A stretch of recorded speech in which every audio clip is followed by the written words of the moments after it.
काय देवेंद्र लई निवांत बसलाय आज? काय नाही रे, ते मित्र सोडून गेले.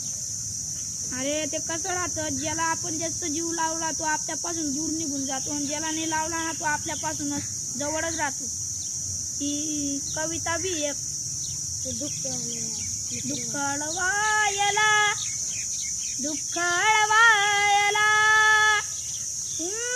उंबऱ्यासारखा मित्र वनव्यामध्ये गारव्यासारखा मित्र वनव्यामध्ये गारव्यासारखा